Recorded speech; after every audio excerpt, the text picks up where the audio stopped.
Hello everyone, welcome to Analog IAS Current Affair Analysis for 23rd of October, and in today's video we'll be discussing a couple of issues inspired from these articles.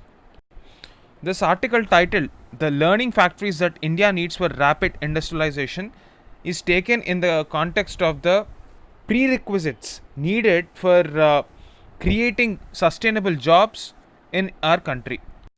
This article, taken from the Live Mint, talks about the policy dilemma faced by a lot of economists, whether we have to think global or we have to think local. So, what is the problem with this debate? Before actually understanding the problem, let me give you a brief context about this dilemma.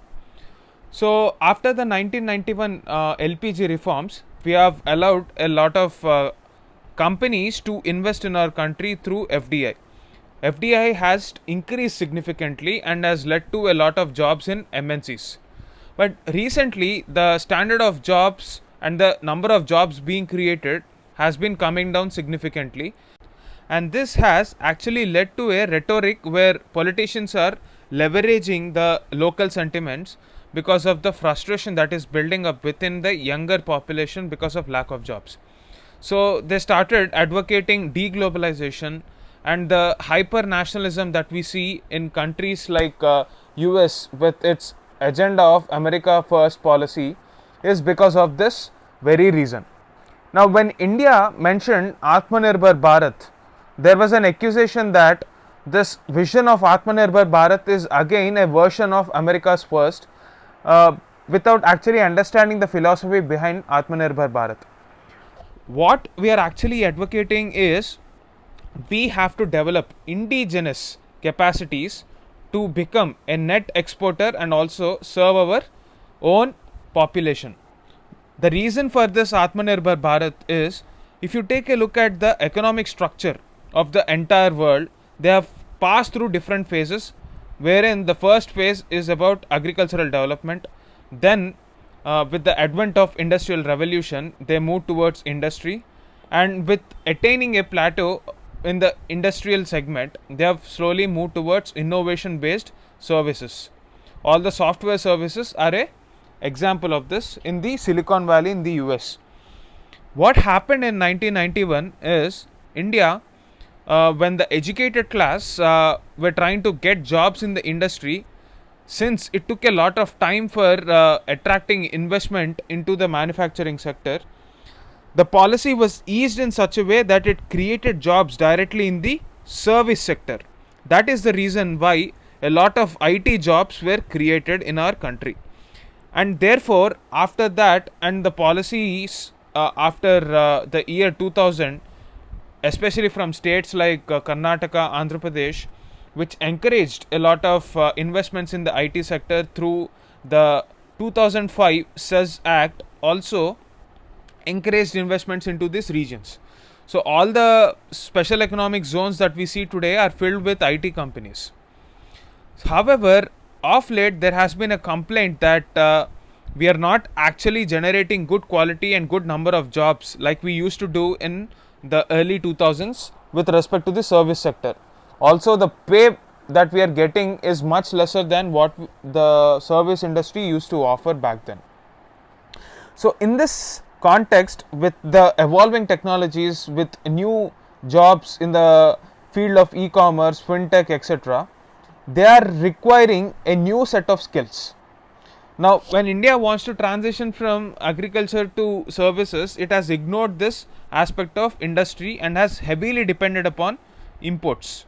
Now, it is this point that our government is trying to address by ensuring that the campaign of Make in India, which received little success, gets a new lease of life through this campaign of Atmanirbhar Bharat, and the structural reforms which followed were in this direction.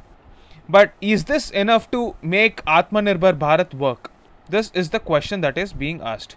The prerequisite is we have to understand that skills are the only thing that will ensure jobs. This is the context of this article, and the author suggests what are the issues with the present policy makers' dilemmas and how to resolve them. So there is a belief that we have to either serve the domestic capabilities, or we have to focus exclusively on exports. Now, there is a problem with this entire rhetoric, because if you are just serving the domestic needs, we would be discouraging the foreign companies and therefore FDI. This would have been a policy tool in the early 60s, 70s after independence, but in the present scenario, for economic growth, attracting FDI is indispensable. Now, if you take a look at the export emphasis, we have to talk about the special economic zones and the tax incentives that were given for special economic zones. Despite such attractive tax incentives and land availability, why did this concept of special economic zones did not yield the result with respect to manufacturing sector? The main reason, according to the author, is lack of skill set, and also the other reforms which are supposed to be taken up by the government and which did not happen, especially with different factors of production. So, factor market reforms, namely land, labor, and capital, should have been taken up much earlier to have this effect. Nevertheless, we did start right now. So, what should be the emphasis?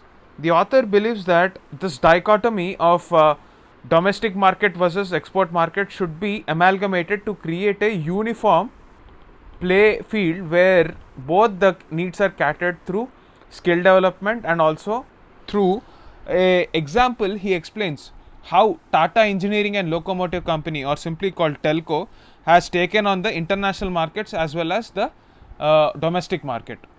So this was the first company which was given the license to produce commercial vehicles when India embarked on the industrialization in the 1950s, in the first and second industrial plans, or the 5-year plans.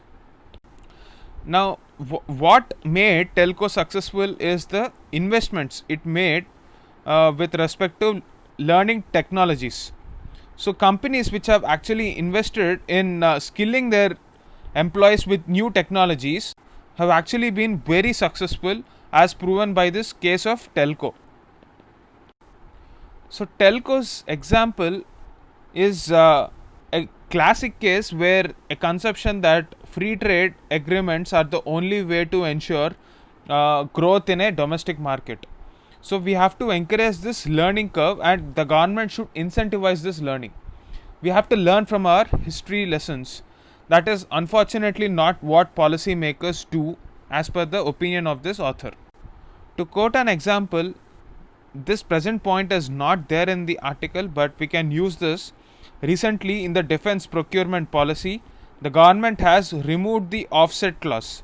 Offset clause is a clause which ensures that the foreign company which is selling us defense equipment will invest money back in our own country on technology upgradation of our own facilities, and also teaching or skilling the partner. So there is a strategic partnership alliance plan which was taken up by the defense ministry with various arms providers to enrich the capabilities of our indigenous arm makers. So removing this offset clause was a big setback. So India must focus upon its R&D facilities. It should incentivize the companies which are trying to skill people, because without skills, India would have no place for creating sustainable jobs. That is the takeaway from this article. The second article for the day is taken from the Indian Express, and it is titled Healthy and Wise. Recently, when the Global Hunger Index report came out, India was ranked abysmally low at 94, much worse than countries like Bangladesh and Sri Lanka. So, the fact that India has the largest number of wasted children is a cause of concern. So, there was one criticism about this particular index, that this is not a reflection of the entire country's population. It is just a picture which paints the reality of those children under 5 years. Even if it is those of under 5 years, this is still a problematic issue, because these kids are going to be the future of our country. We cannot let them grow in an environment where undernourishment is taken as a norm.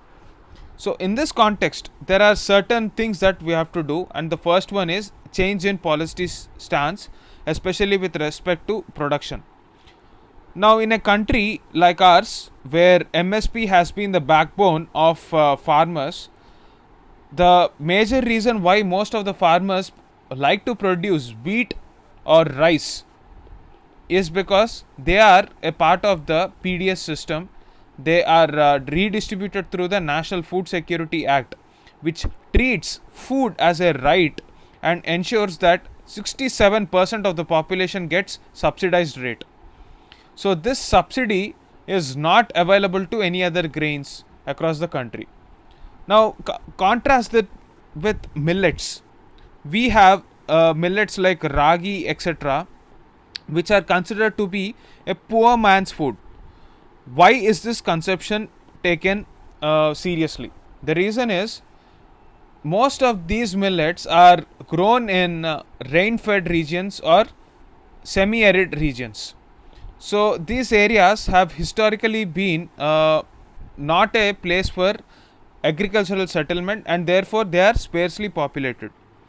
But over a period of time, even these areas started getting populated, but the conception that this is a poor man's food did not change in the minds of the people. Also, there is a belief that these cereals are not tasty. So this is a major problem of one, behavior or the perception of the people, and secondly, policy stance like MSP. Even though MSP is increased for a lot of these millet crops over the past few years, procurement is very low. So this has been the reason for not adopting ragi as a mainstream food item. Not just ragi, all the millets. So in this context, what our Prime Minister has done should be commended. First one is he's attacking the behavioral component. So by rephrasing millets as nutri cereals, he's changing the perception of people with respect to this. This is a very, very important aspect of any policy change. We have to drive the narrative, the leadership to take an initiative with the political will to change the behavior of the people, and only then we can see a perception in the market.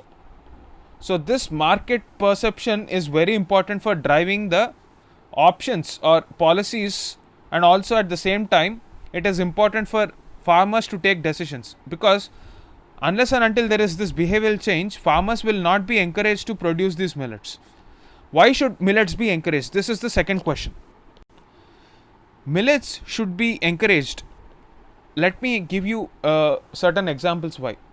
For example, consider the states like Maharashtra, especially the Vidarbha region, where the rainfall is very low and there are no irrigation facilities as well, and it would be very costly to produce rice and wheat in these areas.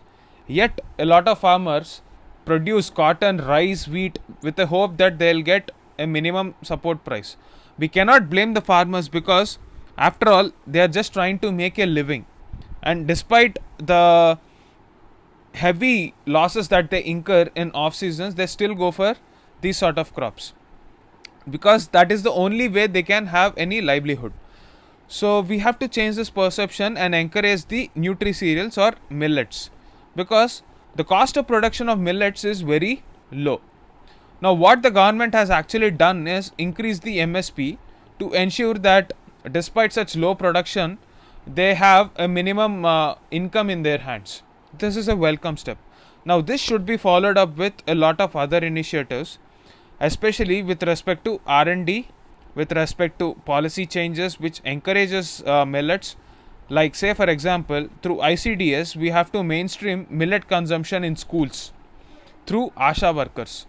This can be done not just in the government schools, but also in a lot of food based programs as well. The next thing that the government must do is to ensure a behavioral change through change in market perception. So market leaders should be encouraged to carry out R&D activities like we have just mentioned here, to drive this perception change that millets are not a poor man's food, but they are also actually very healthy, and they will actually improve the lifestyle of a person. Today we have a scenario where there are a lot of lifestyle diseases. These lifestyle diseases like diabetes, cardiovascular problems are actually one of the major causes of mortality in our country, as per the state of disease burden report that comes out every year. So this disease burden can actually be reduced if we promote healthy living. So India has been promoting this healthy living through programs like Fit India Challenge, etc. So to change the rhetoric with respect to this millet consumption as a poor man's food, we have to use platforms like Fit India Challenge to promote millets as well. This is going to take a lot of time, but it also has a lot of benefits for the future as well, because millet production is not resource intensive. So that is the gist of this particular article.